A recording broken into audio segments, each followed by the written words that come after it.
All right, let's get started with equipment.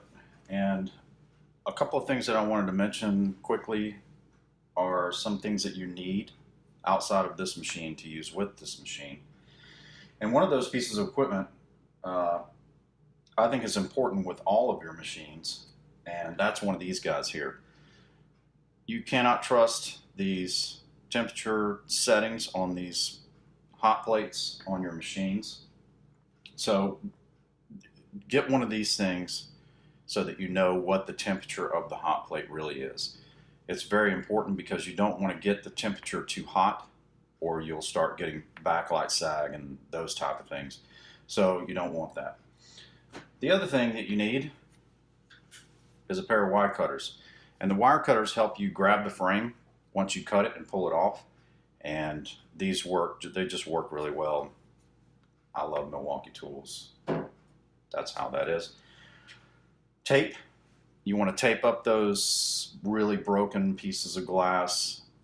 I tape a lot of stuff because I just don't want all that interference. It breaks LCDs and it's a mess. Tape is cheap. So getting on to the first piece of equipment we're talking about here, the screen separator. This is an Triangel brand semi-automatic LCD screen separator. One other side note is that Triangel seems to make very good equipment. This is very sturdy. It's very well built. All the pieces are nice. It just works really well. And the reason that I use a semi-automatic cutter rather than just using a vacuum table and a handheld wire is because I don't like dealing with the wire in my hand and all that mess.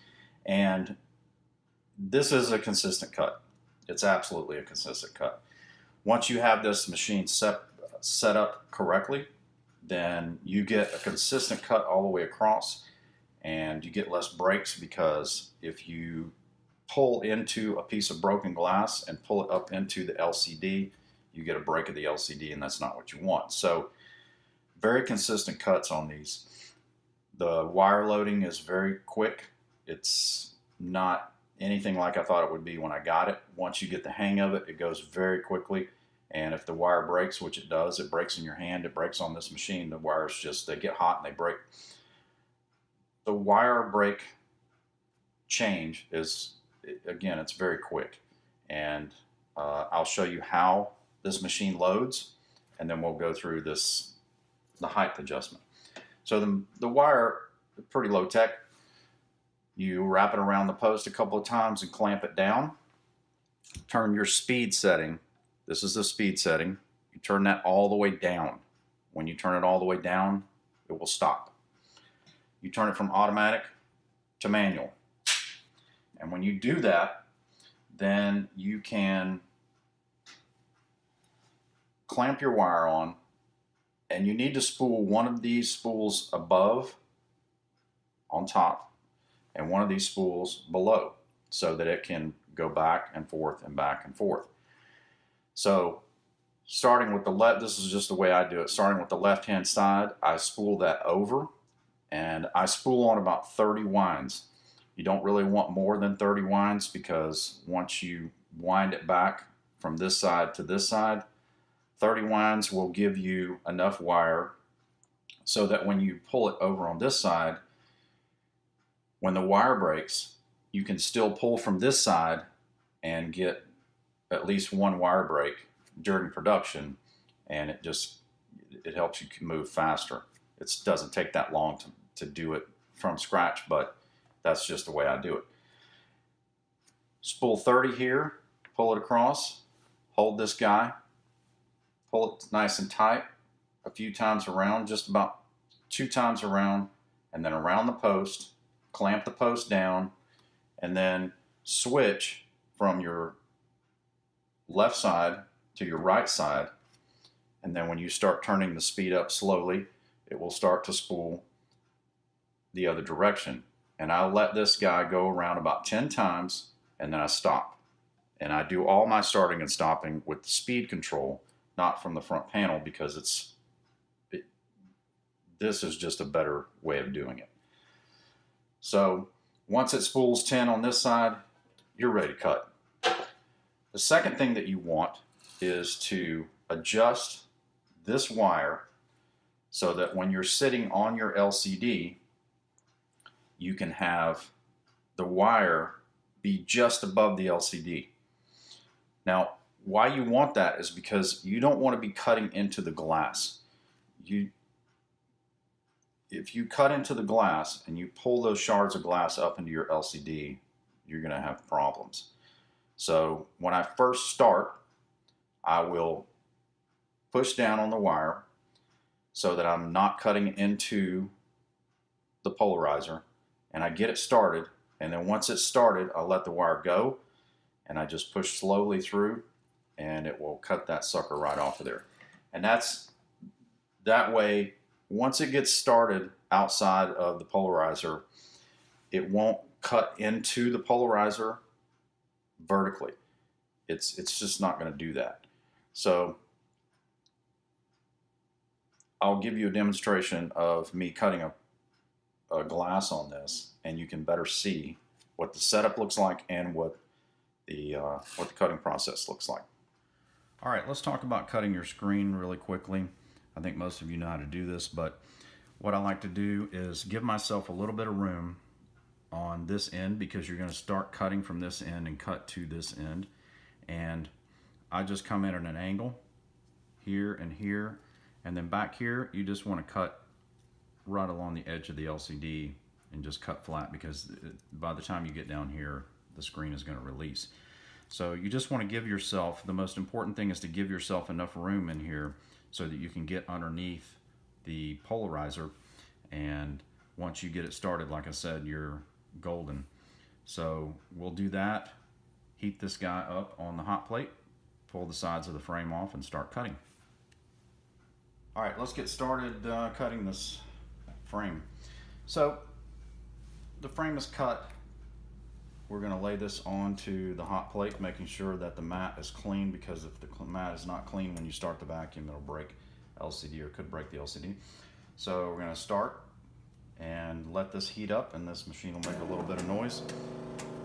We're going to let this frame let it get warm, maybe 15, 20, 30 seconds.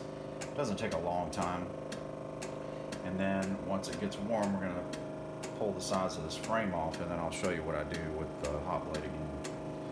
So we'll see if it'll come off here. Pulling it straight out. You don't want to pull it any way but straight out. Just pull that thing right off there.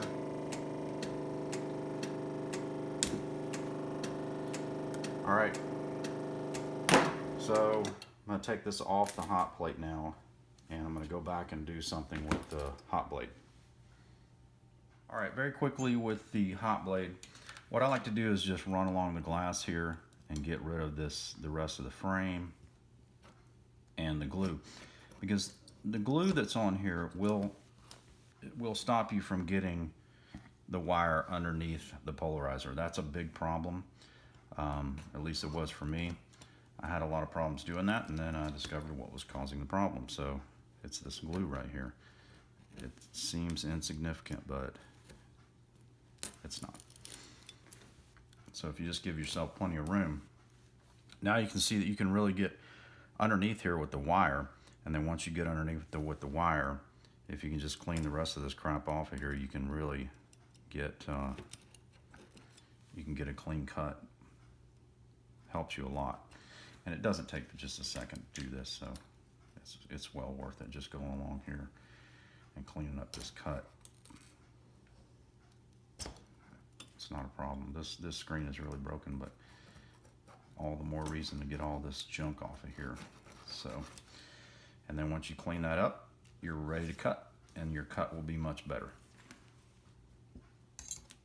LCD back on the mat, machine back on.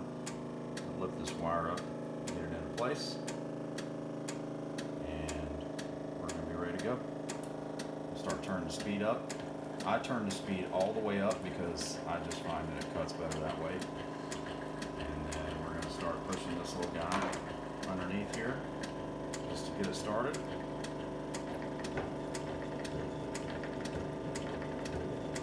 Once you get started, then just use a little patience. Let the machine do the work. That's key.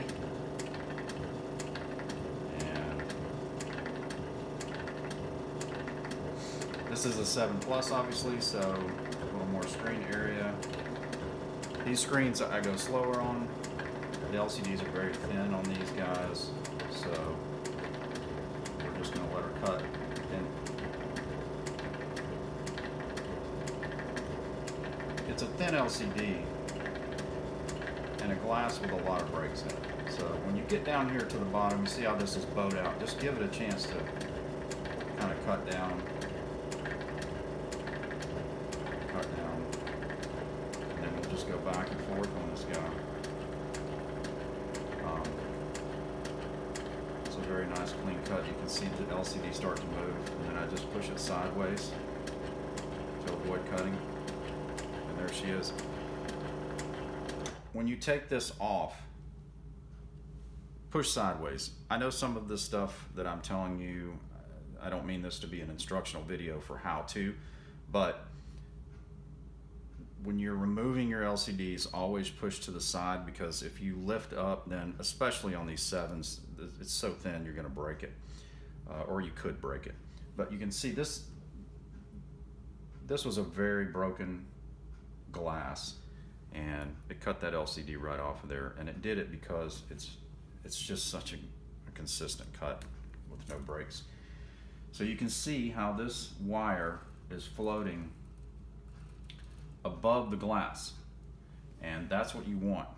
It'll take you a little while to cut some, but when you cut one off and you have a glass, or if you have just the glass laying around, get that wire floating just above the glass, and then when you start,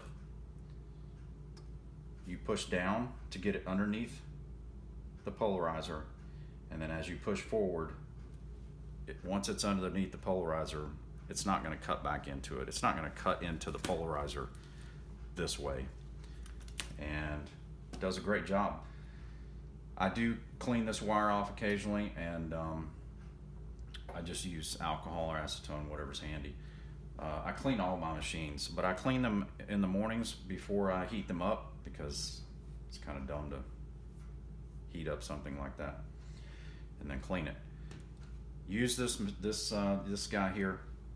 140 degrees is really what you're shooting for on these guys, and I use 140 degrees on these hot plates for whatever I do. So we'll be moving on to the next step.